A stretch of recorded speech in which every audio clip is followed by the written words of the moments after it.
Hey YouTube, Kevin Clear here with a knife video for you. And today I've got a pretty cool blade. This is the Cold Steel Voyager large size. Now this is not my knife, it's borrowed from a friend, so I haven't been maybe as rigorous in testing it as I sometimes am with my own knives, but I have done plenty of cutting with it, I've sharpened it, and so feel like I can talk with a fair degree of experience about it, even though maybe it's not as much experience as I would have with one of my own knives. Okay, so let's get into this. This is a great knife overall, so this is going to be very positive, but size and weight on this is 9¼ inches overall. You guys know I like bigger knives, so that is great for me. 4-inch blade, 5¼ inch handle. Now here's the number that's really impressive. This knife weighs in at 4.7 ounces. 4.7 ounces for 9¼ inches is insane. That's unheard of. To give you another very budget-friendly consideration, here is the CRKT Crawford Casper, same size and very similar, overall look and feel, but this knife weighs almost 8 ounces. This knife is like half the weight, plus I would argue that the lock on this one is stronger. So you're getting a really good knife, very lightweight, very easy to carry, and very, very capable in a very fairly light package. Okay, so size and weight is very, very good as far as I'm concerned. Now I know some of you would prefer a smaller blade, but that's definitely not my philosophy. I think bigger is better. So let's talk about the blade specifically. This is a 4-inch Aus-8 blade. It is a clip point, full flat grind, and it's done in a stonewash finish, which I think is really, really nicely done. I like stonewash finish. I think I've talked about that on other videos. So this blade shape is extremely utilitarian. It's as if they said, hey, let's make a blade that will just do everything pretty well. Just a jack of all trades. The full flat grind means it's going to slice really well. It's going to be useful for even kitchen cutting tasks. Any type of this type of movement through material, whether that material be cardboard, whether it be wood carving, whether it be cutting up a tomato, it's going to excel at that. A clip point is nice because it does allow for a very acute point, so any kind of fine detailed work, opening a package, or even in a defensive situation, if you're thrusting, that point is going to be very capable. And by having that clipped off point there, you get a very nice profile. You can save some weight. And anyway, nice looking blade, very, very useful blade. And I've done quite a bit of cutting with this and found it to do exceptionally well. Now it is Aus-8A, which means it's going to be a medium edge holder, okay? Better than HCR13, not as good as VG10, probably closer to VG10 though. It is a very tough steel. Cold steel does make very tough knives, and this is a very tough steel. It's going to be inclined to roll rather than chip or break, which is nice. Takes a very, very keen edge. When I was sharpening this, I did use it until the point that it was dull, and then sharpened it back up. Sharpening this, I kind of had forgotten. I was reminded just how keen of an edge this will take and how quickly you'll get there. Very, very good blade. I definitely think that Aus-8 is a winner, and most cold steel knives I find to be very, very effective. Lockup and deployment. This is one of the few cold steels that I can flick out fairly quickly. There you go. Most of the cold steels that I own, they're a little slower on deployment. Not terribly slow, but your thumb is on there. There's no flicking it open. This one I can flick open, which is really nice. And that mileage may vary on that, okay? Because I found, I picked up somebody else's American Lawman and could flick it open, but I can't flick my own open. It's just, who knows, the tension in the lock spring and the way the pivots, who knows what variables go into that. But I found that some cold steels you can open pretty quickly, and then others are a little tighter. This one I can open quite fast. Now, the lock is a little sticky, so you're going to have a little bit to overcome there. Not bad though. I have other cold steels that are harder to disengage than this one. However, and what I will say about that is a sticky lock is fairly easy to deal with. If you go in here, I'm going to see if I can zoom in a little bit to show you this. Okay, let me get out of the way. Let the knife have center stage here. If you clean in here, and most especially if you actually disassemble the knife and polish the surfaces where the blade tang and the lock bar interface together, just clean those up with a really high grit sandpaper, and then oil everything. You'll get better performance out of that lock, okay?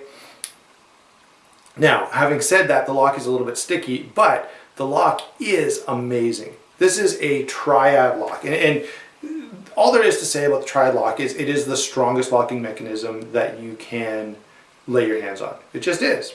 Mechanically, you know, empirically, it's just the strongest locking mechanism you're going to find. And it's so strong, in fact, I'm going to back up here so I'm not so in your face.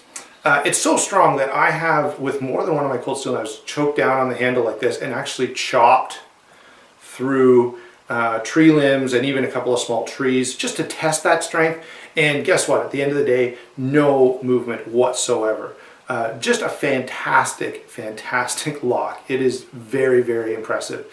And I would recommend you go and check out, there's a video out there with Andrew Demko in Cold Steel's R&D lab just wrecking some cold steel holdouts and demonstrating just how strong that lock is. So I'd recommend you go check that video out if you're interested in the lock strength on that. Let's move on to the handle. Handle is again another win. I told you this would be a positive review. The handle is very comfortable. It's very grippy. I know it's Grivery and it's not G10. I find it completely fine. In fact, I have a few handles that are made out of one of these reinforced plastics, and there's a few different ones out there. There's FRN, there's Grivery, there's Zytel. They are very strong, okay? You're not going to have issues with them breaking or bending. Some of them you'll get a little bit of flex. That's not the case with this one because there are aluminum liners in here, 6061 aluminum liners. That does, by the way, keep the weight down. That's one of the reasons this knife is so light. And so, yeah, big win on the handle. It is very grippy. Now, I'm going to talk about grippiness for a second before I get to the pocket clip, but that's also a weak point. So, one of the things I like is that unlike a lot of cold steel designs, there's room here that you can put your finger and choke up on the blade. And if you're doing some fine detailed work, you may want to do that, okay? Then you can kind of go back here for regular cutting tasks. So that's really nice and allows for some versatility. And cold steel, by the way, generally designs their handles with some versatility.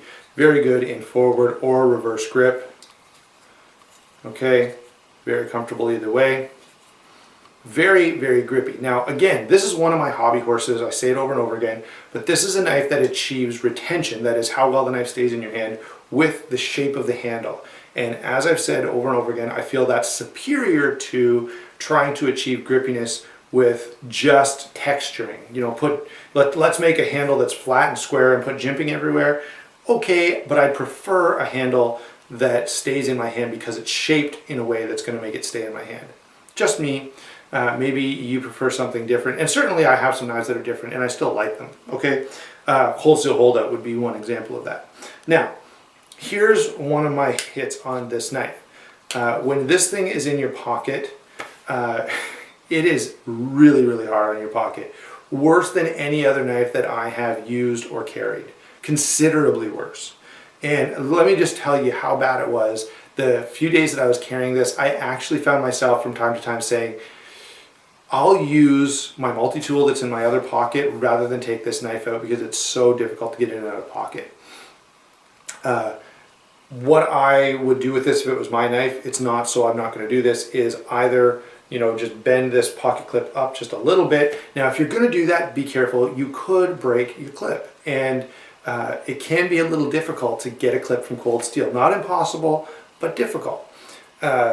So I have a little pry tool on my keys. I would just slide it under there and gently tweak that pocket clip so that it had just a little more room in there. It was just a little looser.